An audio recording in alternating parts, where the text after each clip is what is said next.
Maaga ang Pasko dito sa Maynila. Kaya ayan na Mr. Jose Marichan, pwede na po kayong lumabas. Meron na pong malaking giant Christmas tree. Malaking giant Christmas tree na po. Meron na pong Christmas tree dito sa Robinsons, Manila, guys. So yun, pasyalan nyo guys para makita nyo.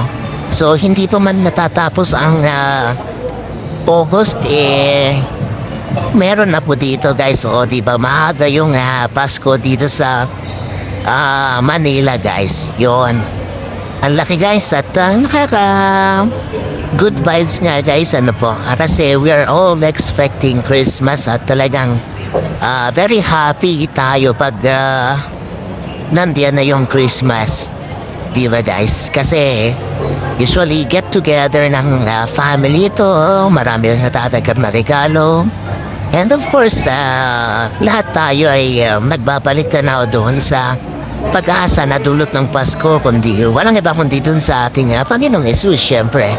So yun, sa kanyang pagdating nagkaroon tayo ng kaligtasan. So yun yung Pasko guys.